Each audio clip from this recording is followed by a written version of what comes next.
Nos encontramos ya a la mitad de la semana y es un verdadero gusto saludarles y darles la bienvenida a un nuevo día de estudio de la Palabra de Dios. Recuerde que durante esta semana estamos hablando sobre el cristiano y el trabajo.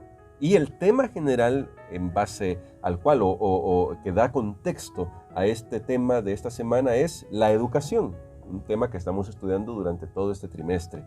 Nos está acompañando el profesor Luis Mendoza y le agradecemos mucho porque sus comentarios nos ayudan a poder profundizar en estos temas. Hoy vamos a hablar sobre el trabajo y la espiritualidad. Así que le invitamos a que por favor nos acompañe en oración para pedir la dirección de nuestro Dios. Bondadoso Padre, hoy queremos que tú nos instruyas con tu palabra sobre cómo debemos vivir nuestro ambiente laboral. Ayúdanos a poner en práctica lo que tú nos enseñes en el nombre de Cristo Jesús. Amén. Amén. En este día miércoles, profesor, nos encontramos con un tema que a veces parece como que si no tuviera mucha relación. Me refiero al hecho de que como la sociedad lo ve ahora, porque estamos acostumbrados a pensar, bueno, la espiritualidad es para una determinada ocasión, un determinado momento. Para la iglesia, vamos para la iglesia, pero luego tengo mi vida laboral, luego tengo mi vida familiar, luego tengo mi vida escolar o universitaria. Pero, ¿qué quiere decir la lección? ¿Qué mensaje quiere darnos la lección respecto a cómo se vive la espiritualidad en el trabajo? Ok.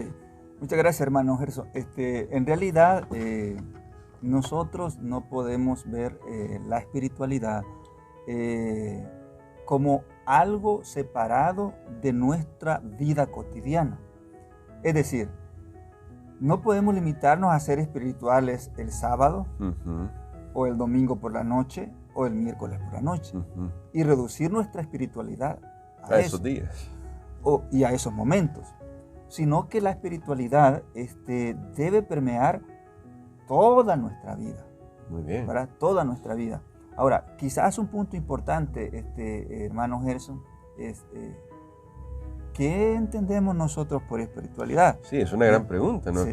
¿Qué debemos comprender sobre espirituales? Ser espirituales. Ok. Tal vez nosotros no somos teólogos, pero la cartilla, el comentario de la lección nos decía que en un diccionario teológico del Nuevo Testamento se entiende por una persona espiritual aquella persona que manifiesta el fruto del Espíritu Santo. Que es amor, gozo, paz, paciencia, benignidad, bondad. Es decir, todas esas facetas del fruto del Espíritu. ¿Qué quiere decir eso? Que cuando nosotros realizamos la obra de nuestras manos, que cuando nosotros realizamos un trabajo, allí debemos de manifestar lo que somos, ¿verdad? Hijos de Dios, nacidos no solamente del agua, sino nacidos del Espíritu. Y si hemos nacido del Espíritu, debemos de andar en el Espíritu. Por lo tanto, nos espera que nosotros en nuestro trabajo, por ejemplo, hermano Gerson y amigos que nos escuchan, nuestros compañeros o colegas de trabajo nos vean como personas impacientes, por ejemplo. Wow. ¿Verdad? Sí.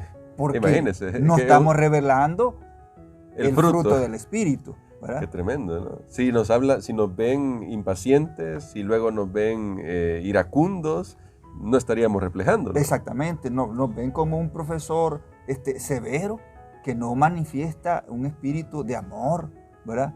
Entonces estamos fallando a nuestra espiritualidad, ¿verdad? Y por lo tanto estamos fallando al trabajo excelente que Dios espera, como vimos el día de ayer, que nosotros hagamos. Muy bien, bueno, como todo está relacionado. Entonces, la pregunta aquí que me surgiría, ¿esto se puede enseñar de alguna manera?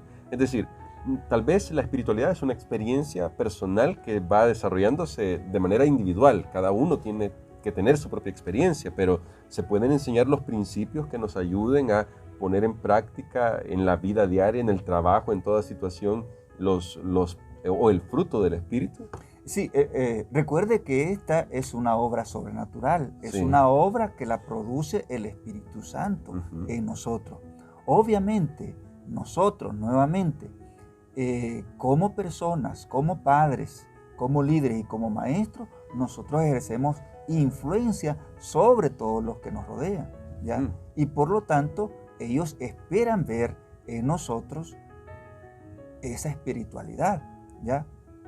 No esperan ver en nosotros algo opuesto. Lo que el apóstol Pablo habla de las obras de la carne. Bueno, y me llama la atención porque son las obras de la carne, es decir, como la carne trabaja. Y bueno, y ahí cuando hablamos de las obras de la carne, nos estamos refiriendo, o la Biblia se refiere, a las acciones que hacemos sin tener a Jesús en el corazón. Eso se refiere a las obras de la carne. Ahora, me gustó mucho esto de la influencia, profesor. Nosotros estamos influyendo siempre. Y quizás aquí quisiera llevar un poco esta conversación al hecho de que cuando estamos en nuestro lugar de trabajo o en cualquier actividad que nosotros realizamos, porque la obra de nuestras manos, usted también lo destacaba, abarca varias cosas, es muy abarcante un día anterior, pero cuando hablamos de espiritualidad y de la influencia que nosotros dejamos, la pregunta que debemos hacernos constantemente es, ¿qué influencia estamos dejando? ¿Cuál es nuestro legado? Esa es la palabra que usamos hoy en día, nuestro legado. ¿Cuál es el legado que estamos dejando? ¿Cómo podemos dejar el mejor legado, profesor? Sí, el legado que nosotros podemos dejar debe llevar la impronta del Espíritu de Dios, ¿verdad? Por ejemplo, si yo soy un médico, si yo soy una enfermera, al hacer mi trabajo, yo debo de dejar allí revelado que soy un médico o una enfermera diferente. Muy bien. Es decir, por la calidad humana, por el tipo de atención, ¿verdad? Porque soy una persona que ha sido transformada por el Espíritu Santo. Si soy un profesor, bueno, nuestros alumnos deben de ser influenciados y ver también en ese profesor o en esa maestra una persona que ha sido transformada por el Espíritu de Dios, que revela el fruto del Espíritu Santo. Y así en cualquier actividad que nosotros desarrollemos, ya sea que sea un ordenanza, un agricultor, un carpintero, ¿verdad? Como bien lo decía la lección, Jesús en los primeros 30 años de su vida se reconoció como un carpintero, no solamente un carpintero que hacía obras excelentes, sino un carpintero amable. Lo buscaban allí a él por el trato que él tenía con sus semejantes. Excelente. Bueno, muchas gracias, profesor, porque esto sin duda alguna nos hace un llamado a que cualquier actividad que hagamos en la que nos desarrollemos y que siempre estamos interactuando con otros, nos lleve a permitirle al Espíritu Santo que nos use para que esa persona pueda conocer a Jesús a través de nosotros. Amén. Eso debe ser la meta. A veces sí, cometemos errores como seres humanos, pero recuerde, eso no es una excusa para hacer un trabajo excelente y también necesitamos que la espiritualidad esté desarrollada en ese sentido, con excelencia. Así que con la ayuda de Dios lo vamos a hacer. Amén. Profesor, creo que le vamos a pedir a Dios que nos ayude a poder mostrar una vida espiritual y por eso que nos ayude a tener una relación personal con Él mucho más estrecha. Y amén. Ayúdenos con la oración. ¿Cómo no? Vamos a orar en este momento. Amado Padre, te damos muchas gracias en este día porque tú nos hablas a través de tu Espíritu y nos llama a que seamos personas espirituales. Amén. Que revelemos que hemos sido transformados por tu Santo Espíritu. Tú sabes, Señor, que somos débiles, pero te pedimos que tú puedas transformarnos cada día a la semejanza de Cristo Jesús. Amén. De tal manera, Señor, que podamos honrarte con todo lo que nosotros hagamos, con todo nuestro trabajo. En el nombre de Jesús. Amén. Amén.